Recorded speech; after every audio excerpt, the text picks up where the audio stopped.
Hello everyone, welcome to success academy's YouTube channel. ഇന്ന് നമ്മൾ ഈ സെഷനിൽ ഡിസ്കസ് ചെയ്യാൻ പോണത് SSC എക്സാംസിൽ വന്ന റീസണിങ് സെക്ഷനിൽ പ്രിപ്പയർ ചെയ്യേണ്ട ഒരു സ്ട്രാറ്റജിയാണ് നമ്മൾ ഡിസ്കസ് ചെയ്യാൻ പോണത്. അത് എങ്ങനെ നമുക്ക് ഈ റീസണിങ് സെക്ഷൻ ടാക്കിൾ ചെയ്യാം, അതായത് അറൗണ്ട് ഒരു 90% ഓവർ മാർക്സ് എങ്ങനെ നമുക്ക് ഈ സെഷനിൽ സെക്യൂർ ചെയ്യാന്നുള്ള കാര്യമാണ് നമ്മൾ ഈ സെഷനിൽ ഡിസ്കസ് ചെയ്യാൻ പോണത്. ഓക്കെ, അപ്പോൾ നമുക്ക് ഫസ്റ്റ് റീസണിങ് സെക്ഷൻ എവിടെയാണ് വന്നതെന്ന് നമുക്ക് ഫസ്റ്റ് നോക്കാം. അപ്പോൾ നിങ്ങൾക്ക് എല്ലാവർക്കും ഈ SSC എക്സാംസിൻ്റെ ഒരു ഫോർമാറ്റ് അറിയാമെന്ന് ഞാൻ വിശ്വസിക്കുന്നു. അതായത് നമുക്കൊരു ഏത് SSC എക്സാംസ് എടുത്താലും അതിനൊരു പ്രിലിമിനറി സ്റ്റേജ് ഉണ്ടാവും, പിന്നെ ഒരു മെയിൻ സ്റ്റേജ് ഉണ്ടാവും, പിന്നെ ഒരു റിട്ടേൺ സ്റ്റേജ് ഉണ്ടാവും. അങ്ങനെ പല സ്റ്റേജ് ഏത് എക്സാമിനെ ഡിപ്പെൻഡ് ചെയ്തതിന് അനുസരിച്ച് പല പല സ്റ്റേജസിലാണ് ഈ SSC എക്സാംസ് നടക്കാറുള്ളത്. അപ്പോൾ നമുക്ക് ഏതൊക്കെ SSC എക്സാംസ് ഉണ്ട്? SSC CGL ഉണ്ട്, CHSL ഉണ്ട്, MTS ഉണ്ട്, CPO ഉണ്ട്. കൂടാതെ ഇത് കൂടാതെ SSC വേറെ എക്സാംസും കണ്ടക്ട് ചെയ്യുന്നുണ്ട്. GD കോൺസ്റ്റബിൾ എന്ന് പറഞ്ഞാൽ ആ ഒരു എക്സാംസ് കണ്ടക്ട് ചെയ്യുന്നുണ്ട്, ഫേസ് 8 എക്സാംസ് കണ്ടക്ട് ചെയ്യുന്നുണ്ട്, പിന്നെ സ്റ്റെനോഗ്രാഫറിൻ്റെ എക്സാംസ് കണ്ടക്ട് ചെയ്യുന്നുണ്ട്. അങ്ങനെ SSC പല എക്സാംസും കണ്ടക്ട് ചെയ്യുന്നുണ്ട്. Central government group B, group C പോസ്റ്റുകൾക്ക് വേണ്ടിയുള്ള എല്ലാ എക്സാംസും SSC കണ്ടക്ട് ചെയ്യുന്നുണ്ട് അല്ലേ. അപ്പോൾ അതിൽ മെയിനായിട്ടുള്ള എക്സാംസാണ് CGL, CHSL, MTS, CPO എന്ന് പറഞ്ഞ എക്സാംസ്. ഓക്കെ, അപ്പോൾ ഈ CGL എക്സാംസ്, അപ്പോൾ ഈ എല്ലാ എക്സാംസിൻ്റെയും പ്രിലിമിനറി സ്റ്റേജിൽ കോമൺ ആയിട്ട് വന്ന ഒരു സെക്ഷനാണ് റീസണിങ് എന്ന് പറഞ്ഞ സെക്ഷൻ. അതായത് ഇപ്പോൾ CGL എക്സാമിന് 25 ക്വസ്റ്റ്യൻസ് ഉണ്ടാവും റീസണിങ് സെക്ഷനിൽ നിന്ന്, CHSL 25 ഉണ്ടാവും, MTS 25 ഉണ്ടാവും, CPOക്ക് 50 ക്വസ്റ്റ്യൻസും ഉണ്ട്. ഇവിടെ എന്ന് പറഞ്ഞാൽ ഒരു ക്വസ്റ്റ്യൻ്റെ മാർക്ക് 2ഉം ബാക്കി എല്ലായിടത്തും ഇവിടെയും 2 ഇവിടെയും 2, അതായത് 50 മാർക്കിനാണ് നമ്മൾ ഓരോ എക്സാംസിനും പ്രിലിമിനറി സ്റ്റേജിൽ റീസണിങ് ക്വസ്റ്റ്യൻ ചോദിക്കണം. ടോട്ടൽ 50 മാർക്ക് ഉണ്ടാവും നമുക്ക് ഓരോ CGL, CHSL, MTS എക്സാംസിന് എല്ലാത്തിനും 50 മാർക്കിനാണ് റീസണിങ് സെക്ഷനിൽ നിന്ന് ക്വസ്റ്റ്യൻസ് വരുന്നത്. അപ്പോൾ നമുക്ക് CGLൻ്റെ കേസ് മാത്രം നോക്കാം. മൊത്തം 200 മാർക്കിലാണ് പ്രിലിംസ് നടക്കുന്നത്. അതിൽ 50 മാർക്ക് നമ്മുടെ റീസണിങ് സെക്ഷനിൽ നിന്നാണ് വരുന്നത്. പോരാത്തതിന് 60 മിനിറ്റ്, 1 മണിക്കൂറാണ് എക്സാം നടക്കുന്നത്.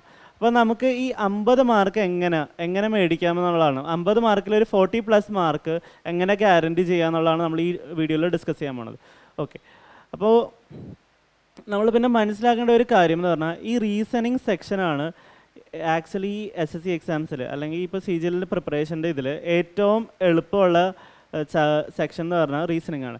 എളുപ്പം ഇൻ ദ സെൻസ് നമുക്ക് കുറച്ച് പ്രിപ്പറേഷനും കൂടുതൽ മാർക്ക് മേടിക്കാൻ പറ്റുന്ന ഒരു സെക്ഷൻ റീസണിങ് ആണ്. കമ്പയർഡ് ടു ഇപ്പോൾ GK പ്രിപ്പയർ ചെയ്യുകയാണെങ്കിൽ GK ഒരു 40+ മേടിക്കണമെങ്കിൽ നമ്മൾ എന്തോരം പ്രിപ്പറേഷൻ ചെയ്യേണ്ടി വരും. നിങ്ങൾ ചെറുതായെങ്കിലും ബിഗിനർ ആണെങ്കിൽ തന്നെ നിങ്ങൾക്ക് മനസ്സിലാവും GK കുറേ പ്രിപ്പറേഷൻ ഉണ്ടെങ്കിലാണ് നമുക്ക് ഒരു 40+ അല്ലെങ്കിൽ അത്രയും ഒരു ഹയർ മാർക്സ് നമുക്ക് GK സ്കോർ ചെയ്യാൻ പറ്റുള്ളൂ. പക്ഷേ അതേസമയം റീസണിങ് എന്ന് പറഞ്ഞ സെക്ഷൻ്റെ പ്രത്യേകത എന്ന് പറഞ്ഞാൽ വളരെ ലിമിറ്റഡ് ആയിട്ടുള്ള കാര്യങ്ങൾ പഠിച്ചു കഴിഞ്ഞാലും നമുക്ക് 40+ സ്കോർ ചെയ്യാൻ പറ്റും. അപ്പോൾ എങ്ങനെ നമുക്ക് റീസണിങ് സെക്ഷൻസ് നമുക്ക് പഠിക്കാമെന്നുള്ളത് നമുക്ക് ഈ നെക്സ്റ്റ് സ്ലൈഡ്സിൽ നമുക്ക് നോക്കാം. ഓക്കെ, അപ്പോൾ നമുക്ക് അടുത്ത സ്ലൈഡിൽ നമ്മൾ നോക്കാൻ പോണത് റീസണിങ്ങിൽ വന്ന ടോപ്പിക്സ് ആണ്. അത് നമുക്ക് റീസണിങ്ങിലെ ടോപ്പിക്സ് നമുക്ക് 2ആയിട്ട് ഡിവൈഡ് ചെയ്യാം. വെർബലും നോൺ വെർബൽ ടോപ്പിക്സ് ആയിട്ട് ഡിവൈഡ് ചെയ്യാം. ഈ നോൺ വെർബൽ എന്ന് പറഞ്ഞു കഴിഞ്ഞാൽ നമ്മൾ ക്വസ്റ്റ്യൻ പേപ്പറിൽ കണ്ടു കാണും ഈ ഫിഗേഴ്സിൻ്റെ കമ്പാരിസണും ഫിഗേഴ്സ് തമ്മിലുള്ള റിലേഷൻഷിപ്പൊക്കെ ചോദിക്കുന്ന ക്വസ്റ്റ്യൻസ് നമ്മൾ കണ്ടു കാണും അല്ലേ. അങ്ങനത്തെ ക്വസ്റ്റ്യൻസ് ആണ്, അല്ലെങ്കിൽ ഫിഗേഴ്സിലുള്ള റിലേഷൻഷിപ്സ് കണ്ടുപിടിക്കേണ്ട ടൈപ്പ് ക്വസ്റ്റ്യൻസ് ആണ് നമുക്ക് നോൺ വെർബൽ സെക്ഷനിൽ വരുന്നത്. അതുപോലെ വെർബലിലാണെങ്കിൽ നമുക്ക് ലെറ്റേഴ്സും നമ്പേഴ്സും ബിറ്റ്വീൻ ആയിട്ടുള്ള റിലേഷൻഷിപ്പ് അങ്ങനത്തെ ക്വസ്റ്റ്യൻസ് ആണ് ബേസിക്കലി നമുക്ക് വെർബൽ സെക്ഷനിൽ വരുന്നത്. അപ്പോൾ നമുക്ക് ഈ ഓരോ സെക്ഷനിലും നോൺ വെർബലിലും വെർബലിലും വന്ന സെക്ഷൻസിൽ വന്ന ഓരോ ടോപ്പിക്കും എത്ര ക്വസ്റ്റ്യൻസ് കഴിഞ്ഞ CHSL എക്സാംസിനുള്ള വന്നെന്നുള്ളതാണ്. അതിൻ്റെ ഫ്രീക്വൻസിയാണ് നമ്മൾ ഈ ഒരു ടേബിളിൽ ചെയ്തേക്കുന്നത്. അതായത് ഇപ്പോൾ വെർബൽ സെക്ഷനിൽ അനാലജി ക്വസ്റ്റ്യൻസ് 2 to 3 ക്വസ്റ്റ്യൻസ് ആണ് ആവറേജ് CHSL പേപ്പേഴ്സിലുണ്ടായിരുന്നു. ഇത് ബേസിക്കലി നമ്മൾ 25 ക്വസ്റ്റ്യൻസ് ഉള്ള പേപ്പേഴ്സിനെ കുറിച്ചാണ് നമ്മൾ ഡിസ്കസ് ചെയ്തത്. അതായത് CGL, CHSL, MTS ആ 25 റീസണിങ്ങിന് 25 ക്വസ്റ്റ്യൻസ് വന്ന എക്സാംസ് അല്ലേ, അതിലുള്ള നമ്മളൊരു ആവറേജിങ് ആണ് നമ്മളിവിടെ ചെയ്തേക്കുന്നത്. അപ്പോൾ നമുക്ക് നോക്കാം നമുക്ക് നോക്കുമ്പോൾ മനസ്സിലാവും ഓരോ ടോപ്പിക്കിന് എത്ര വെയിറ്റേജ് ഉണ്ടെന്നുള്ളത്. അവർ CGL റീസണിങ്ങിൻ്റെ പ്രത്യേകത എന്ന് പറഞ്ഞാൽ ആദ്യത്തെ 3 ടോപ്പിക് ഒഴിച്ച് ബാക്കി എല്ലാത്തിനും ഓരോ ക്വസ്റ്റ്യൻസ് വെച്ചാണ്. അപ്പോൾ ഒരു പ്രത്യേക വെയിറ്റേജ് ഇല്ല. എന്നിരുന്നാലും നമുക്ക് ചില ചാപ്റ്റേഴ്സ് നമ്മൾ ഓരോ ചാപ്റ്റേഴ്സും അല്ലെങ്കിൽ ഓരോ ടോപ്പിക്കും നമ്മൾ ഡിഫറെൻ്റ്ലി ആണ് നമ്മളിതിനെ അപ്രോച്ച് ചെയ്യേണ്ടത്. അപ്പോൾ നമുക്ക് ഫസ്റ്റ് ടോപ്പിക്കാണ് അനാലജി ആൻഡ് സിമിലാരിറ്റി എന്നുള്ളത്. അപ്പോൾ നിങ്ങൾക്ക് ഫെമിലിയർ ആയിരിക്കും അനാലജി എന്ന് പറഞ്ഞ ടോപ്പിക്ക്. എന്നാലും നമ്മൾ ബ്രീഫ്ലി എന്താണ് അനാലജി എന്നുള്ളൊരു കേസ് നമുക്ക് നോക്കാം. അനാലജി എന്ന് പറഞ്ഞാൽ നമ്മൾ ചുമ്മാ സിമിലാരിറ്റി അല്ലെങ്കിൽ ഒരു റിലേഷൻഷിപ്പിൻ്റെ ബേസിസിൽ ചെയ്യേണ്ട ക്വസ്റ്റ്യൻസിനാണ് അനാലജി ക്വസ്റ്റ്യൻസ് എന്ന് പറഞ്ഞാൽ. ഫോർ എക്സാമ്പിൾ അനാലജി 3 ടൈപ്പ് നമുക്ക് ജനറലി 3 ടൈപ്പായിട്ട് നമുക്ക് ഡിവൈഡ് ചെയ്യാം. Word analogy, number analogy, letter analogy. അതിൽ ഫസ്റ്റ് വേർഡ് അനാലജി ക്വസ്റ്റ്യൻസ് നിങ്ങൾ കണ്ടിട്ടുണ്ടാവും. യൂഷ്വലി ഏതൊരു റീസണിങ് എക്സാംസിനും SSC മാത്രമല്ല ബാക്കി ഏതിൽ ആണെങ്കിലും വേർഡ് അനാലജി എന്നൊക്കെ ക്വസ്റ്റ്യൻസ് എപ്പോഴും ഉണ്ടാവാറുണ്ട്. ഫോർ എക്സാമ്പിൾ ഇപ്പോൾ ക്യാപിറ്റൽസിന് സ്റ്റേറ്റും അതിൻ്റെ ക്യാപിറ്റലിൻ്റെയും ബേസിസിൽ ക്വസ്റ്റ്യൻസ് വരാറുണ്ട്. ഫോർ എക്സാമ്പിൾ നമ്മൾ റീസെൻ്റ്ലി CHSL ചോദിച്ച ഒരു ക്വസ്റ്റ്യൻ ഞാൻ പറയാം. ആസാം എന്ന് പറഞ്ഞ സ്റ്റേറ്റ് ഫസ്റ്റ് ഒരു ആസാം എന്ന് പറഞ്ഞ വേർഡ് തന്നിട്ടുണ്ട്. അതിൻ്റെ റിലേറ്റ് ചെയ്ത ഡിസ്പൂർ എന്ന് പറഞ്ഞാൽ തന്നിട്ടുണ്ട്. അത് കഴിഞ്ഞിട്ട് നമ്മുടെ ചോദിച്ചതെന്ന് പറഞ്ഞാൽ നാഗാലാൻഡ് എന്ന് പറഞ്ഞാൽ കറസ്പോണ്ടിങ് എന്തായിരിക്കും, ഇതിന് കറസ്പോണ്ടിങ് ഇവിടെ വരേണ്ട എന്തായിരിക്കും എന്നാണ് ചോദിച്ചത്. അതായത് ബേസിക്കലി ഇത് തമ്മിലുള്ള റിലേഷൻഷിപ്പ്, ഈ സെയിം റിലേഷൻഷിപ്പ് ഇവിടെയും ഫോളോ ചെയ്യുന്നത്, അതിന് കറസ്പോണ്ടിങ് വേർഡ് കണ്ടുപിടിക്കാനായിരുന്നു ക്വസ്റ്റ്യൻ. അതാണ് ബേസിക്കലി അനാലജി ക്വസ്റ്റ്യൻസ് എന്ന് പറയുന്നത്. നമുക്ക് ഈ തന്നിരിക്കുന്ന വേർഡും ഈ വേർഡ് തമ്മിൽ എന്ത് റിലേഷൻഷിപ്പ് ആണോ ആ സെയിം റിലേഷൻഷിപ്പ് ഉള്ള ഒരു വേർഡ് ഈ ഒരു കേസിൽ നമ്മൾ കണ്ടുപിടിക്കുക. ക്വസ്റ്റ്യനിൽ തന്നിരിക്കുന്ന ആ വേർഡിനെ കണ്ടുപിടിക്കുക. ബേസിക്കലി അങ്ങനത്തെ ക്വസ്റ്റ്യൻസ് ആണ് നമുക്ക് അനാലജിയിൽ വരുന്നത്. അപ്പോൾ അതിൽ 3 ടൈപ്പ് വരും. ഒന്ന് വേർഡ് ടു വേർഡ് അനാലജി വരും. വേർഡ് അനാലജിയിൽ വരുന്ന ക്വസ്റ്റ്യൻസ് ആണ് ക്യാപിറ്റലും സ്റ്റേറ്റ്സും കൺട്രിയും കറൻസിയും, അങ്ങനത്തെ ടൈപ്പ് ക്വസ്റ്റ്യൻസ് ആണ് അനാലജിയിൽ വരുന്നത്. അതുപോലെ തന്നെയാണ് പിന്നെ സെക്കൻഡ് ക്ലാസിഫിക്കേഷൻ എന്ന് പറഞ്ഞാൽ നമ്മളൊരു ഗ്രൂപ്പ് ക്ലാസിഫിക്കേഷൻ എന്ന് പറഞ്ഞാൽ എന്താ, കുറേ എലമെൻസിനെ ഒരു പർട്ടിക്കുലർ ഗ്രൂപ്പിലാക്കുന്നതിനാണ് ക്ലാസിഫിക്കേഷൻ എന്ന് പറയുന്നത് അല്ലേ. അപ്പോൾ ആ ക്ലാസിഫിക്കേഷൻ എന്ന് പറഞ്ഞ ടോപ്പിക്കിൽ വരുന്ന ക്വസ്റ്റ്യൻസ് ആണ് ഈ ഓഡ് വൺ ഔട്ടിൻ്റെ ക്വസ്റ്റ്യൻസ് ഒക്കെ അല്ലേ. അതായത് നമുക്കൊരു ലിസ്റ്റ് ഓഫ് വേർഡ്സ് തന്നിട്ടുണ്ടാവും, അതിൽ ഏതാണ് ഓഡ് വൺ ഔട്ട് അല്ലെങ്കിൽ ഓഡ് വൺ ഔട്ട് ഏതാണ്. അപ്പോൾ ബാക്കിയുള്ളതെല്ലാം ഒരു ഗ്രൂപ്പിൽ പെടാത്തതുള്ളതാണ് നമ്മൾ കണ്ടുപിടിക്കേണ്ടത്. ഓഡ് വൺ ഔട്ടിൻ്റെ ക്വസ്റ്റ്യൻ ഫോർ എക്സാമ്പിൾ നമ്മളിപ്പോൾ ഒരു ക്ലാസിഫിക്കേഷന് 3 ടൈപ്പ് ഉണ്ട്. വേർഡ് ഉണ്ട്, നമ്പർ ഉണ്ട്, ലെറ്റർ ഉണ്ട്. ഒരു നമ്പർ ക്ലാസിഫിക്കേഷൻ്റെ എക്സാമ്പിളിലാണ് എഴുതിയാൽ 123, 122, 126, 124. ഇതിൽ ഓഡ് വൺ ഔട്ട് ഏതാണ്? നമുക്ക് 123 എന്ന് പറയാം. കാരണം ബാക്കിയെല്ലാം ഈവൻ നമ്പർ എന്ന് പറഞ്ഞ കാറ്റഗറി പെടുന്നതാണ്, അല്ലെങ്കിൽ ആ ക്ലാസിഫിക്കേഷനിലാണ് ബാക്കിയുള്ളതെല്ലാം എന്ന് പറഞ്ഞാൽ. ഓക്കെ, അപ്പോൾ നമുക്ക് ക്ലാസിഫിക്കേഷൻ്റെ ക്വസ്റ്റ്യൻസ് മനസ്സിലായില്ല എങ്ങനത്തെയാണ് വന്നതെന്ന്. അത് കഴിഞ്ഞിട്ട് നെക്സ്റ്റ് വന്നത് സീരീസ് ആണ്. സീരീസ് എന്ന് പറഞ്ഞ ടോപ്പിക്കിൽ നിന്ന് 3 ടൈപ്പ് സീരീസ് ഉണ്ട്. നമ്പർ സീരീസ് ഉണ്ട്, വേർഡ് സീരീസ് ഉണ്ട്, ലെറ്റർ സീരീസ് ഉണ്ട്, ആൽഫബറ്റ് സീരീസ് ഉണ്ട്, ന്യൂമറിക് സീരീസ് ഉണ്ടാവും. അങ്ങനെ ക്വസ്റ്റ്യൻസ് ആണ് സീരീസ് എന്ന് പറയുന്നത്. അതുപോലെ തന്നെ ഓരോ ടോപ്പിക്കിൽ നിന്നും എന്താ എത്ര ക്വസ്റ്റ്യൻസ് വരെ ഈ 25 ക്വസ്റ്റ്യൻസ് ഫോർമാറ്റിൽ വരുന്ന എക്സാംസിൽ എത്ര ക്വസ്റ്റ്യൻസ് വന്നിട്ടുണ്ടെന്നാണ് നമ്മളിവിടെ എഴുതി വെച്ചേക്കുന്നത് ബേസിക്കലി. അപ്പോൾ നമുക്ക് നോക്കുമ്പോൾ മനസ്സിലാവും ഈ 3 ടോപ്പിക്കിൽ മാത്രം 2 to 3 ക്വസ്റ്റ്യൻസ് വരും. പിന്നെ കോഡിംഗ് ഡിക്കോഡിങ്ങിൽ 2 ക്വസ്റ്റ്യൻസ് എന്തായാലും ഉണ്ടാവും. അപ്പോൾ ഈ ഓരോ ടോപ്പിക്കിൻ്റെയും കറസ്പോണ്ടിങ് നിങ്ങൾ ക്വസ്റ്റ്യൻസ് അറിയണമെങ്കിൽ, ഏതൊക്കെ ടൈപ്പ് ക്വസ്റ്റ്യൻസ് അറിയണമെങ്കിൽ നമ്മൾ നമ്മുടെ ചാനലിൽ കുറേ വീഡിയോസ് ചെയ്തു വെച്ചിട്ടുണ്ട്, പ്രീവിയസ് ഇയർ ക്വസ്റ്റ്യൻസ് ചെയ്തു വെച്ചിട്ടുണ്ട്. അപ്പോൾ നിങ്ങൾ ആ വീഡിയോസ് കാണുവാണെങ്കിൽ നിങ്ങൾക്ക് ഓരോ ടോപ്പിക്കിലും വന്ന ക്വസ്റ്റ്യൻസ് ഏതാണെന്ന് ക്ലിയർ ആയിട്ട് മനസ്സിലാവും.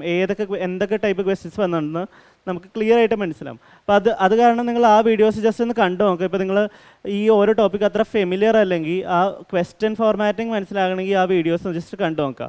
ഏതെങ്കിലും ഒരു വീഡിയോ കണ്ടാൽ മതി, അതിലെല്ലാത്തിലും ഈ ഓരോ ടോപ്പിക്സ് എന്നുള്ള ക്വസ്റ്റ്യൻസ് വന്നിട്ടുണ്ടാവും. ഓക്കെ, അപ്പോൾ നമ്മൾ നെക്സ്റ്റ് നോക്കേണ്ടതെന്ന് പറഞ്ഞാൽ ഞാനിവിടെ ഒരു സ്റ്റാർ ഇട്ട ക്വസ്റ്റ്യൻസ് അല്ലേ, സ്റ്റാർ ഇട്ട പോയിന്റ് ടോപ്പിക്സ് എന്ന് പറഞ്ഞാൽ നമ്മൾ പ്രീവിയസ്ലി എന്ന് പറഞ്ഞാൽ 2018 മുന്നേ ഒക്കെ നമ്മൾ ചോദിച്ച ക്വസ്റ്റ്യൻസ് ആയിട്ട് ഈ ടോപ്പിക്സിൽ നിന്ന് ചോദിച്ച ക്വസ്റ്റ്യൻസ് ആയിട്ട് കമ്പയർ ചെയ്യപ്പോൾ ഈ ഓരോ ടോപ്പിക്സിൽ നിന്നും ഡിഫിക്കൽട്ടായിട്ടുള്ള ക്വസ്റ്റ്യൻസ് ആണ് ഇപ്പോൾ വന്നത്. അതിൽ പുതിയ പാറ്റേൺസ് ആണ് വന്നത്. ഓക്കെ, അതിന് എക്സാമ്പിളാണ് series, coding decoding, missing numbers, blood relation. Especially blood റിലേഷൻ്റെ ക്വസ്റ്റ്യൻസ് ഒക്കെ ഇപ്പോൾ റീസെൻ്റ്ലി നടന്ന CHSL എക്സാംസിലും 2019 നടന്ന CHSL എക്സാംസിലും വലിയ പസിൽസ് ചോദിക്കുവാണ്. അതായത് കുറേ ടൈം എടുത്ത് ചെയ്യേണ്ടി വരുന്ന ക്വസ്റ്റ്യൻസ് ഒക്കെ ചോദിക്കുവാണ് ബ്ലഡ് റിലേഷൻ്റെ ക്വസ്റ്റ്യൻസ് ഒക്കെ എന്ന് പറഞ്ഞാൽ. പിന്നെ അത് കഴിഞ്ഞിട്ടുള്ളതാണ് കൗണ്ടിങ് ഫിഗേഴ്സ്. എഗെയിൻ നമ്മൾ കണ്ടിട്ടുണ്ടാവും കുറേ കോംപ്ലിക്കേറ്റഡ് ഉള്ള ഫിഗർ ഉണ്ടാവും, അതിൽ എത്ര ട്രയാങ്കിൾസ് ഉണ്ട്, എത്ര റെക്റ്റാങ്കിൾസ് ഉണ്ട്, അങ്ങനത്തെ ക്വസ്റ്റ്യൻസ് കണ്ടിട്ടില്ലേ. അതും കുറച്ച് ഡിഫിക്കൽട്ടായിട്ടുള്ളൊരു ഫോർമാറ്റിലുള്ള ക്വസ്റ്റ്യൻസ് ആണ്. എഗെയിൻ നമ്മുടെ നോൺ വെർബല്ല സീരീസിൻ്റെ ക്വസ്റ്റ്യൻസ്.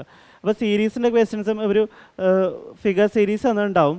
ആ ലാസ്റ്റ് വന്ന ഫിഗർ ഏതാണെന്ന് ഗസ് ചെയ്യലാണ് ഫിഗർ സീരീസിൻ്റെ ക്വസ്റ്റ്യൻ എന്ന് പറഞ്ഞാൽ. അതും നമ്മൾ നോക്കുമ്പോഴത്തേക്കും കുറച്ച് ഡിഫിക്കൽട്ടായിട്ടുള്ള ക്വസ്റ്റ്യൻസ് ആണ് ഫിഗർ സീരീസിലും വന്നത്. ഓക്കെ, കാരണം നമുക്കത് പ്രാക്ടീസ് ഇല്ലാതെ അല്ലെങ്കിൽ നമ്മൾ ആ ലേറ്റസ്റ്റ് ആയിട്ടുള്ള പാറ്റേൺസ് അറിയാതെ ചെയ്യാൻ ഭയങ്കര പാടായിട്ടുള്ള ക്വസ്റ്റ്യൻസ് ആണ്. ചില ക്വസ്റ്റ്യൻസ്, എല്ലാമല്ല, ചില ക്വസ്റ്റ്യൻസ് അങ്ങനെ വന്നുണ്ട്. അപ്പോൾ പക്ഷേ ആ ക്വസ്റ്റ്യൻസ് നമ്മൾ ആൻസർ ചെയ്ത് കഴിഞ്ഞാൽ അവിടെ ആയിരിക്കും നമുക്ക് ശരിക്കും ബാക്കിയുള്ളവരുടെയും കുറച്ച് എഡ്ജ് കിട്ടുന്നത്. അപ്പോൾ നമ്മൾ അതെല്ലാം അറിഞ്ഞിരിക്കണം എന്തൊക്കെയാണ് വന്നതെന്നുള്ളത്. കാരണം നമ്മൾ യൂഷ്വലി ഈ നോൺ വെർബൽ സെക്ഷൻ നമ്മൾ സ്കിപ്പ് ചെയ്യുന്ന ഏരിയയാണ്. അവർ നമ്മൾ അതിൽ കുറച്ച് പ്രാക്ടീസ് ഉണ്ടെങ്കിൽ നമുക്ക് എല്ലാം കറക്റ്റ് ചെയ്യാൻ പറ്റുന്ന ഏരിയയാണിത്. ഓക്കെ, അപ്പോൾ നമുക്ക് ഓരോ സെക്ഷനും നമുക്ക് ഇൻഡിവിജ്വലി അനലൈസ് ചെയ്ത് നോക്കാം എങ്ങനെയാണെന്ന്. അതിൽ നമ്മൾ മനസ്സിലാക്കേണ്ടത് ഈ സെക്ഷൻസിലെ അനാലജി മുതൽ മാത്തമാറ്റിക്കൽ, ഓക്കെ, അനാലജി മുതൽ മിസ്സിംഗ് നമ്പേഴ്സ് വരെയും വെർബൽ സെക്ഷനിലും, പിന്നെ ഈ ഒരു സീരീസും ഈ ഒരു കേസ് നമുക്ക് ഇൻക്ലൂഡ് ചെയ്യാം. ഓക്കെ ഓക്കെ, ബേസിക്കലി ഇത്രയും പാട്ടെന്ന് പറഞ്ഞാൽ ഒരു പാറ്റേൺ ബേസ്ഡ് ആയിട്ടുള്ള ക്വസ്റ്റ്യൻസ് ആണ്. അതായത് ഇപ്പോൾ സീരീസ് നോക്കിയാലും കോഡിങ് ഡിക്കോഡിങ് നോക്കിയാലും ഒരു പെർട്ടിക്കുലർ പാറ്റേണിൻ്റെ ബേസിലാണ് അതിൻ്റെ ആൻസർ വന്നത്. അപ്പോൾ ഈ പാറ്റേൺസ് എന്താണെന്നാണ് നമ്മൾ അറിയേണ്ടത്, അല്ലേ? അപ്പോൾ ഇതെന്ന് പറഞ്ഞാൽ പാറ്റേൺ ബേസ്ഡ് ആയിട്ടുള്ള ക്വസ്റ്റ്യൻസ് ആണ്. അപ്പോൾ എക്സാമിന് ഈ ഒരു ടോപ്പിക്കിൻ്റെ അതിൽ കുറേ പാറ്റേൺസ് ഉണ്ടാവും നമ്മുടെ കയ്യിൽ. ബേസിക്കലി കുറേ പാറ്റേൺസ് ആൾക്കാർക്ക് ഫ്രെയിം ചെയ്യാൻ പറ്റും. പക്ഷെ നമ്മൾ അറിഞ്ഞിരിക്കേണ്ട കുറേ റെലവൻ്റ് ആയിട്ടുള്ള പാറ്റേൺസ് ആണ്. റെലവൻ്റ് ആയിട്ട് എന്ന് പറഞ്ഞാൽ എക്സാമിന് ചോദിച്ചേക്കുന്നത് ആയിട്ടുള്ള പാറ്റേൺസ് ആണ് ഇതിൻ്റെ നമ്മൾ അറിഞ്ഞിരിക്കണം. ഈ ഓരോ ടോപ്പിക്കിൻ്റെ അറിഞ്ഞിരിക്കണം, അല്ലെങ്കിൽ ഭയങ്കര പാടായിരിക്കും ഇത് അപ്രോച്ച് ചെയ്യാനായിട്ട്. ഓക്കെ, അപ്പോൾ നമ്മൾ നോക്കുമ്പോഴത്തേക്കും ഈ പാറ്റേൺസ് നമ്മൾ എവിടെ നിന്ന് കണ്ടുപിടിക്കും? പാറ്റേൺസ് നമ്മൾ പ്രീവിയസ് ഇയർ ക്വസ്റ്റ്യൻ പേപ്പറിൽ നിന്ന് കണ്ടുപിടിക്കും. അതായത് ലേറ്റസ്റ്റ് ആയിട്ട് SSC കണ്ടക്ട് ചെയ്തേക്കുന്ന എക്സാംസിൻ്റെ പ്രീവിയസ് ഇയർ കണ്ടക്ട് ചെയ്യുന്ന പ്രീവിയസ് പേപ്പേഴ്സിൽ നമുക്ക് ഈ പാറ്റേൺസ് കിട്ടും. ആ പാറ്റേൺസ് നമ്മൾ നല്ലോണം പഠിച്ചിരുന്നു, നല്ല ഫെമിലിയർ ആയിട്ട് ഇരുന്ന് കഴിഞ്ഞാൽ നമുക്ക് ഓൾമോസ്റ്റ് 95% ഓഫ് ക്വസ്റ്റ്യൻസ് നമുക്ക് ഈ ഓരോ സെക്ഷനിൽ നിന്ന് തന്നെ നമുക്ക് ആൻസർ ചെയ്യാൻ പറ്റും. അതായത് പാറ്റേൺ ബേസ്ഡ് ആയിട്ടുള്ള ക്വസ്റ്റ്യൻസിൽ നിന്ന് തന്നെ നമുക്ക് ആൻസർ ചെയ്യാൻ പറ്റും. പിന്നെ നമ്മൾ SSC എക്സാംസ് എഴുതുമ്പോൾ 100% അറിഞ്ഞിരിക്കേണ്ട കാര്യം എന്ന് പറഞ്ഞാൽ പ്രീവിയസ് ഇയർ ക്വസ്റ്റ്യൻ പേപ്പേഴ്സിൻ്റെ ബേസിസിലുള്ള ക്വസ്റ്റ്യൻസ് മാത്രമേ നെക്സ്റ്റ് ഇയർ വരുള്ളൂ. അതിൽ വെറും മേ ബി ഒരു 1% 1 or 2 ക്വസ്റ്റ്യൻസ് മാത്രമേ അവർ പുതുതായിട്ട് ടെസ്റ്റ് ചെയ്ത് വരുള്ളൂ. ബാക്കിയെല്ലാം പ്രീവിയസ് ഇയർ പാറ്റേൺസിൻ്റെ ബേസിസിലായിരിക്കും. അതിപ്പോൾ നിങ്ങൾ മനസ്സിലാക്കണമെങ്കിൽ നമ്മൾ ചെയ്ത വീഡിയോസ് നോക്കിയാൽ മതി. CHSLൻ്റെ വീഡിയോസ് നമ്മൾ യൂട്യൂബിൽ ചെയ്തിട്ടുണ്ട്. അത് നോക്കിയാൽ തന്നെ നമുക്ക് മനസ്സിലാവും പ്രീവിയസ് ഇയർ പേപ്പേഴ്സിൻ്റെ ബേസിസിലാണ് വന്നതെന്നുള്ളത്. അടുത്ത മാത്തമാറ്റിക്കൽ ഓപ്പറേറ്റർ. ഇപ്പോൾ ഇത്രയും ടോപ്പിക്സ് നമ്മൾ കവർ ചെയ്തില്ല, എങ്ങനെയാണ് ഇത് അപ്രോച്ച് ചെയ്യേണ്ടതെന്ന്, പ്രീവിയസ് ഇയർ പേപ്പേഴ്സ് സോൾവ് ചെയ്യുക, അങ്ങനെയാണ് ചെയ്യേണ്ടത് ഈ ഒരു ടോപ്പിക് എന്ന് പറഞ്ഞാൽ. ബാക്കിയെല്ലാം ഈ ഓരോ ടോപ്പിക്കിന്, മാത്തമാറ്റിക്കൽ ഓപ്പറേഷൻ നമുക്കൊന്ന് ജസ്റ്റ് സ്കിപ്പ് ചെയ്യാം. ഡയറക്ഷൻ മുതൽ ഈ വെൻ ഡയഗ്രാം വരെയുള്ള ടോപ്പിക്ക് ബേസിക്കലി നമുക്ക് കുറച്ച് കൺസെപ്റ്റ്സ് അറിഞ്ഞാലേ ആ ക്വസ്റ്റ്യൻസ് ചെയ്യാൻ പറ്റുള്ളൂ. ഇപ്പോൾ ഡയറക്ഷൻ്റെ ക്വസ്റ്റ്യൻ ആണെങ്കിലും ബ്ലഡ് റിലേഷൻ്റെ ക്വസ്റ്റ്യൻ ആണെങ്കിലും സിലോഗിസത്തിൻ്റെ ക്വസ്റ്റ്യൻ ആണെങ്കിലും നമുക്ക് അത് അപ്രോച്ച് ചെയ്യേണ്ട കൺസെപ്റ്റ് അറിഞ്ഞിരിക്കണം, എന്നാൽ മാത്രമേ നമുക്ക് ചെയ്യാൻ പറ്റുള്ളൂ. അപ്പോൾ ഈ ടോപ്പിക്സിന് വേണ്ടി എന്ത് ചെയ്യണം? ഇതിൻ്റെ കൺസെപ്റ്റ് ഡെവലപ്പ് ചെയ്യണം. അത് നിങ്ങൾക്ക് നിങ്ങൾ ഈ ഓരോ ടോപ്പിക്കിൻ്റെയും യൂട്യൂബ് വീഡിയോ കറസ്പോണ്ടിങ് ഡയറക്ഷൻ അടിച്ചിട്ട് SSC CGL റീസണിംഗ് അടിച്ചാൽ മതി. നിങ്ങൾക്ക് കുറേ യൂട്യൂബ് വീഡിയോസ് കിട്ടും. അപ്പോൾ അവിടെ നിന്ന് നമുക്ക് വേണമെങ്കിൽ ഈ blood relation, syllogism, seating arrangement, calendar, clock, Venn diagram, അങ്ങനത്തെ ക്വസ്റ്റ്യൻസൊക്കെ നമുക്ക് പഠിക്കാം. അങ്ങനത്തെ ടോപ്പിക്സിനെ കുറിച്ച് പഠിക്കാം. ഓക്കെ, അതിപ്പോൾ നിങ്ങളിപ്പോൾ ഇപ്പോൾ ഈ ഒരു ടോപ്പിക്സ് അറിയണമെങ്കിൽ ഇപ്പോൾ ഓൺലൈൻ കോഴ്സസ് ചേർന്നാലും മതി. ബേസിക്കലി ഇപ്പോൾ ഈ എൻറ്റയർ സെഷൻ്റെ ഒരു നമുക്ക് എല്ലാം ടോപ്പിക്കിനെ കുറിച്ച് ഇമ്പോർട്ടൻ്റ് ആയിട്ടുള്ള കാര്യങ്ങൾ അറിയാനായിട്ട് ഓൺലൈൻ ക്ലാസ്സസ് നിങ്ങൾക്ക് അറ്റൻഡ് ചെയ്യാം, പിന്നെ യൂട്യൂബ് വീഡിയോ അറ്റൻഡ് ചെയ്യാം. ഓക്കെ, അങ്ങനെയൊക്കെ നിങ്ങൾക്ക് ചെയ്യാം. ഓക്കെ, അപ്പോൾ നമ്മൾ ഇതിൽ ചില ടോപ്പിക്സ് ഉണ്ട്. അതായത് ഇപ്പോൾ കലണ്ടറും ക്ലോക്കിൽ നിന്ന് ഒരു ക്വസ്റ്റ്യനേ ഉള്ളൂ. പക്ഷേ ഈ കലണ്ടറും ക്ലോക്കിൽ നിന്നും CHSL വന്നത് കലണ്ടറിൽ നിന്നാണ്. ക്ലോക്കിൽ നിന്ന് റീസെൻ്റ്ലി ക്വസ്റ്റ്യൻസ് ഒന്നും വന്നിട്ടില്ല, SSC കണ്ടക്ട് ചെയ്തിട്ടില്ല. പക്ഷേ അത് റീസണിങ്ങിലൊരു ടോപ്പിക്കാണ്, വരാൻ ചാൻസ് ഉണ്ട്. പക്ഷേ റീസെൻ്റ്ലി അത് ചോദിച്ചിട്ടില്ല. അപ്പോൾ നമ്മൾ റീസെൻ്റ്ലി ചോദിച്ച പേപ്പേഴ്സിൻ്റെ ബേസിലായിരിക്കണം നമ്മുടെ പ്രിപ്പറേഷന് വേണ്ടത്. ഓക്കെ, അതുപോലെ തന്നെയാണ് പിന്നെ ഈ ഓരോ ടോപ്പിക്സിന് വേണ്ടി നമ്മൾ കൺസെപ്റ്റ് ഡെവലപ്പ് ചെയ്യണം. ഈ ഓരോ ടോപ്പിക്ക് നമ്മൾ വൺസ് ചെയ്താൽ മതി. ഈ ഒരു topic mirror image, water image question paper, cutting, folding, അതെല്ലാം നമ്മൾ റീസെൻ്റ്ലി വന്ന ക്വസ്റ്റ്യൻസ് എല്ലാം ചെയ്തിരുന്നാൽ മതി. അങ്ങനെ കാര്യമായിട്ട് സെപ്പറേറ്റ്ലി നമ്മൾ കുറേ ക്വസ്റ്റ്യൻസ് സോൾവ് ചെയ്യേണ്ട ആവശ്യമില്ല. നമ്മൾ ഇൻഡിവിജ്വലി ഓരോ പേപ്പേഴ്സും പ്രീവിയസ് പേപ്പേഴ്സ് ചെയ്യുമ്പോൾ വന്ന ക്വസ്റ്റ്യൻസ് മാത്രം നോക്കിയാലും മതി ഈ ടോപ്പിക്സ് എന്ന് പറഞ്ഞാൽ. പിന്നെ ഈ ഒരു ടോപ്പിക്കിലും നമുക്ക് കുറച്ച് ട്രിക്സ് ഒക്കെ ഉണ്ട്. അതൊക്കെ അറിയാനായിട്ട് നമ്മൾ നിങ്ങൾ യൂട്യൂബിൽ സെർച്ച് ചെയ്യുക, അല്ലെങ്കിൽ ഓൺലൈൻ ക്ലാസ്സസിൽ നോക്കുക, ഡൈസ് ആൻഡ് ക്യൂബ്സിൻ്റെയൊക്കെ ട്രിക്സ് ഒക്കെ അറിയാനായിട്ട്. ഓക്കെ, ഓക്കെ, ഇനി നമ്മൾ നമ്മുടെ സ്ട്രാറ്റജിയാണ് എന്തൊക്കെയാണ് ചെയ്യേണ്ടതെന്നുള്ളത്. എക്സാക്ട്ലി എന്തൊക്കെ ചെയ്യണം so that I can get 40+ marks in reasoning. അതാണ് ഇനി നമ്മൾ നെക്സ്റ്റ് ഡിസ്കസ് ചെയ്യാൻ പോണത്. ഓക്കെ, അപ്പോൾ നമ്മൾ പറഞ്ഞു ഈ SSC എക്സാമിൻ്റെ ഒരു ലൂപ്പ് ഹോൾ പറഞ്ഞു, അതായത് പ്രീവിയസ് ഇയർ പേപ്പേഴ്സിൻ്റെ ബേസിസിലാണ് എക്സാംസ് കണ്ടക്ട് ചെയ്യണത് അല്ലേ. വന്ന ക്വസ്റ്റ്യൻസ് എല്ലാം പ്രീവിയസ് ഇയർ പാറ്റേൺസിൻ്റെ ബേസിസിലാണ്. അപ്പോൾ നിങ്ങൾ ഈ ഓരോ സെക്ഷൻസ് വൺസ് നിങ്ങൾ ഇതിനൊരു ബേസിക് അണ്ടർസ്റ്റാൻഡിങ് ഉണ്ടാക്കി കഴിഞ്ഞാൽ, ബേസിക് അണ്ടർസ്റ്റാൻഡിങ് ഈ ഓരോ ടോപ്പിക്കിനെ കുറിച്ച് ഉണ്ടാക്കി കഴിഞ്ഞാൽ നിങ്ങൾക്ക് ഇതിലെല്ലാം ക്വസ്റ്റ്യൻസ് എങ്ങനെയാണ് ആൻസർ ചെയ്യേണ്ടത് നിങ്ങൾക്ക് പഠിക്കാൻ പറ്റും, കൺസെപ്റ്റ്സ് പഠിച്ചു കഴിഞ്ഞാൽ അല്ലേ. അത് കഴിഞ്ഞിട്ട് ഇത് പ്രാക്ടീസ് ചെയ്യേണ്ടതെന്ന് പറഞ്ഞാൽ നമ്മൾ പ്രീവിയസ് ഇയർ പേപ്പേഴ്സിൽ നിന്ന് മാത്രമേ പ്രാക്ടീസ് ചെയ്യാൻ പാടുള്ളൂ. പ്രീവിയസ് ഇയർ പേപ്പേഴ്സ് മാത്രം. നിങ്ങളൊരു തേർഡ് പാർട്ടി ഒരാൾ ഉണ്ടാക്കുന്ന മോക്സ് ഒന്നും അറ്റൻഡ് ചെയ്യേണ്ട ആവശ്യമില്ല. അതിന് മുന്നേ പ്രീവിയസ് ഇയർ പേപ്പേഴ്സ് വെച്ചായിരിക്കണം ഇത് പഠിക്കേണ്ടത്. ഈ ഒരു ടോപ്പിക്ക് പ്രീവിയസ് ഇയർ വെച്ച് പഠിക്കണം. പിന്നെ അഗെയിൻ ഈ ഓരോ ടോപ്പിക്സ് വൺസ് നമ്മൾ കൺസെപ്റ്റ് ഡെവലപ്പ് ചെയ്ത് കഴിഞ്ഞാൽ നമുക്ക് ഒബ്വിയസ്ലി ഇതൊക്കെ ചെയ്യാൻ പറ്റും. യൂണിഫ് ഏത് ക്വസ്റ്റ്യൻസ് വന്നാലും ചെയ്യാൻ പറ്റുന്ന രീതിയിൽ എല്ലാ ടൈപ്സ് നമ്മൾ പഠിക്കുക. അപ്പോൾ അതിന് അങ്ങനെ ഡെവലപ്പ് ചെയ്ത് കഴിഞ്ഞാൽ വൺസ് ഡെവലപ്പ് ചെയ്ത് കഴിഞ്ഞാൽ നമുക്ക് ഈ ടോപ്പിക്സ് എല്ലാം നമുക്ക് ഈസി ആയിട്ട് കവർ ചെയ്യാൻ പറ്റും. അതുപോലെ തന്നെ ഇപ്പോൾ മാത്തമാറ്റിക്കൽ ഓപ്പറേറ്റേഴ്സിൻ്റെ ക്വസ്റ്റ്യൻ ആണെങ്കിലും നമുക്ക് ക്വസ്റ്റ്യൻ പേപ്പർ ചെയ്യാവുന്ന ക്വസ്റ്റ്യൻസേ ഉള്ളൂ. പിന്നെ നിങ്ങൾക്ക് ചെയ്യാം ആ ഒരു ടൈപ്പ് ക്വസ്റ്റ്യൻസ്, അതായത് കുറേ നമ്പേഴ്സ് തന്നിട്ടുണ്ടാകും 7, 8, 7 ആയിട്ട് ഇതിൻ്റെ നടുക്കുള്ള സിമ്പിൾസ് ഒന്നും തന്നിട്ടുണ്ടാവില്ല. അത് നമ്മൾ ഗസ് ചെയ്യലാണ് ഈ മാത്തമാറ്റിക്കൽ ഓപ്പറേറ്റേഴ്സിൻ്റെ ക്വസ്റ്റ്യൻസ് ആണ്. അത് മാത്രമല്ല വേറെ ടൈപ്സും ഉണ്ട്. അപ്പോൾ അതിനെക്കുറിച്ചും അത് കുറച്ച് ചിലത് കാൽക്കുലേറ്റീവ് ആകും. അങ്ങനത്തെ ക്വസ്റ്റ്യൻസ് എങ്ങനെ സോൾവ് ചെയ്യേണ്ടതെന്നുള്ള ട്രിക്സ് അതും നിങ്ങൾക്ക് യൂട്യൂബിലൊക്കെ നോക്കിക്കഴിഞ്ഞാൽ കിട്ടാവുന്നുള്ളൂ ഈ മാത്തമാറ്റിക്കൽ ഓപ്പറേറ്റേഴ്സിൻ്റെ ക്വസ്റ്റ്യൻസ് എന്ന് പറഞ്ഞാൽ. അപ്പോൾ അഗെയിൻ അപ്പോൾ നിങ്ങൾക്ക് ഇതിലുള്ള എല്ലാ ടോപ്പിക്സിൻ്റെയും എവിടെ നിന്നാണ് പഠിക്കേണ്ടതെന്നുള്ളത് കിട്ടിയില്ലേ, ഓരോ ടോപ്പിക്കും എവിടെ നിന്നാണെന്നുള്ളത്. ഓക്കെ, വൺസ് ഇപ്പോൾ നിങ്ങൾ ഇതിൻ്റെ എല്ലാം കൺസെപ്റ്റ് ഡെവലപ്പ് ചെയ്ത് ഞാൻ പറഞ്ഞു. ഈ എല്ലാം നമ്മൾ previous year paper question papers solve ചെയ്യാൻ തുടങ്ങിയാൽ മതി. ഇതിൻ്റെ ഓരോ നമ്മൾ പ്രീവിയസ് ഇയർ പേപ്പേഴ്സ് സോൾവ് ചെയ്താൽ തന്നെ നമുക്ക് 90+ ക്വസ്റ്റ്യൻസ് നമുക്ക് ചെയ്യാൻ പറ്റും. അപ്പോൾ നമുക്ക് അടുത്ത ഇതിൽ നോക്കാം എവിടെ നിന്നാണ് പ്രാക്ടീസ് ചെയ്യേണ്ടത്, എവിടെ നിന്നാണ് നിങ്ങൾ ഈ ഓരോ ടോപ്പിക്സിൻ്റെയും പ്രോബ്ലംസ് പ്രാക്ടീസ് ചെയ്യേണ്ടത് നമുക്ക് പറയാം. അപ്പോൾ ഫസ്റ്റ് പ്രാക്ടീസ് ചെയ്യേണ്ടത് ടോപ്പിക് വൈസ് നിങ്ങൾ പ്രാക്ടീസ് ചെയ്യാൻ ആഗ്രഹിക്കുന്നുണ്ടെങ്കിൽ കിരൺസിൻ്റെ SSC റീസണിങ്ങിൻ്റെ ബുക്ക് ഡിപ്പെൻഡ് ചെയ്യുക. അതിൽ പ്രീവിയസ് ഇയർ പേപ്പേഴ്സ് ഉണ്ട്, അത് മാത്രം ഡിപ്പെൻഡ് ചെയ്താൽ മതി നിങ്ങൾക്ക് നല്ല മാർക്ക് മേടിക്കാൻ. കാരണം നിങ്ങൾക്ക് അത്ര കുറേ സമയം റീസണിങ്ങിൽ കളയേണ്ട ആവശ്യമില്ല. അത് നിങ്ങൾക്കിപ്പോൾ മാത്സ് പ്രിപ്പയർ ചെയ്യാനൊക്കെ കളയാം. അപ്പോൾ നിങ്ങൾ ഒരു ബുക്ക് മാത്രം ഡിപ്പെൻഡ് ചെയ്താൽ മതി, ഒരു ബുക്ക്. അത് കിരൺസിൻ്റെ SSC റീസണിങ്ങിൻ്റെ ചാപ്റ്റർ വൈസ് ആയിട്ടുള്ള ബുക്കാണ്. അത് നിങ്ങൾ മേടിക്കപ്പോൾ ഇപ്പോൾ മേടിച്ചിട്ടില്ലെങ്കിൽ മേടിക്കുവാണെങ്കിൽ ലേറ്റസ്റ്റ് എഡിഷൻ തന്നെ മേടിക്കണം. അതായത് 11,000+ ക്വസ്റ്റ്യൻസ് ഉള്ള പേപ്പർ മേടിക്കണം. അപ്പോൾ അതിൽ നിങ്ങൾ ഈ ക്വസ്റ്റ്യൻസ് നമ്മളിപ്പോൾ ഓരോ ടോപ്പിക്കിൽ കുറേ ക്വസ്റ്റ്യൻസ് ഉണ്ടാവും. പക്ഷേ നമ്മൾ അപ്രോച്ച് ചെയ്യേണ്ടത് എങ്ങനെയാണെന്ന് വെച്ചാൽ ആദ്യമേ നിങ്ങളിപ്പോൾ അനാലജിയുടെ ടോപ്പിക്കാണ് പഠിക്കണമെങ്കിൽ കിരൺസിൻ്റെ ബുക്കിൽ 2018 മുതൽ 2020 വരെ കണ്ടക്ട് ചെയ്ത എക്സാംസിൻ്റെ ക്വസ്റ്റ്യൻസ് മാത്രം ഫസ്റ്റ് ചെയ്യുക. അങ്ങനെ ഇൻഡിവിജ്വലി നമ്മൾ പറഞ്ഞ ഓരോ ടോപ്പിക്കിൻ്റെയും 18 to 20 വരെയും കണ്ടക്ട് ചെയ്ത എക്സാംസിലുള്ള ക്വസ്റ്റ്യൻസ് ചെയ്യുക. അതാണ് ഫസ്റ്റ്. ടോപ്പിക് വൈസ് നിങ്ങൾ 18 to 20 ഉള്ള എല്ലാ ക്വസ്റ്റ്യൻസ് ചെയ്യുക, ടോപ്പിക് വൈസ് എല്ലാ ടോപ്പിക്കിൻ്റെയും ചെയ്യുക. അത് ഫസ്റ്റ് റിവിഷൻ, അത് ഫസ്റ്റ് രീതിയിൽ ചെയ്യുക. അത് കഴിഞ്ഞിട്ട് നിങ്ങൾ അതാണ് ഫസ്റ്റ് ചെയ്യേണ്ടത്. കിരൺസിൻ്റെ ചാപ്റ്റർ വൈസ് ബുക്ക് എടുക്കുക, അതിൽ 18 to 20 അത് ലേറ്റസ്റ്റ് ആയിട്ട് കണ്ടക്ട് ചെയ്ത ക്വസ്റ്റ്യൻസ് ചാപ്റ്റർ വൈസ് ആയിരിക്കും തന്നിരിക്കുന്നത്, ഓരോ ടോപ്പിക്കിൻ്റെ എടുത്ത് ചെയ്യുക, അത് കംപ്ലീറ്റ് ചെയ്യുക. അത് ഫസ്റ്റ് റിവിഷനായിട്ട് കംപ്ലീറ്റ് ചെയ്യുക. അത് കഴിഞ്ഞിട്ട് നിങ്ങൾ ചെയ്യേണ്ടതെന്ന് പറഞ്ഞാൽ പ്രീവിയസ് ഇയർ മോക്സ് ചെയ്യുക. പ്രീവിയസ് ഇയർ മോക്സ് തന്നെ ചെയ്യുക. അതായത് ആ ഏതൊക്കെ മോക്ക് അറ്റൻഡ് ചെയ്യണമെന്ന് വെച്ചാൽ നമ്മൾ ഈ ഒരു ഓർഡറിൽ പോവുക ബേസിക്കലി.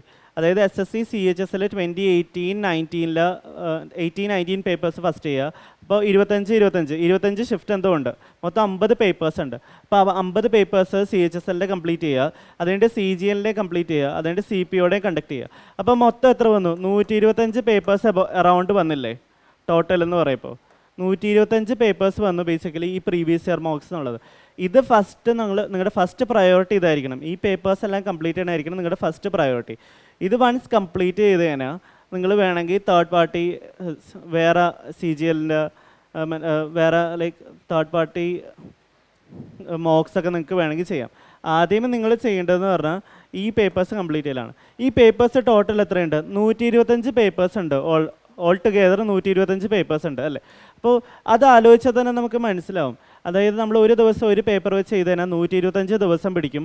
അതായത് അറൗണ്ട് 4 months പിടിക്കും നമ്മൾ ഇതിൻ്റെ ഈ ഒരു പേപ്പേഴ്സ് തന്നെ ഈ സെക്ഷൻ തന്നെ കംപ്ലീറ്റ് ചെയ്യാൻ. അത് കൂടാതെ നമ്മൾ ഇതും ചെയ്യുന്നുണ്ട്. ഫസ്റ്റ് ചാപ്റ്റർ വൈസ് ഓരോ ടോപ്പിക് വൈസ് നമ്മൾ ചെയ്യുന്നുണ്ട്.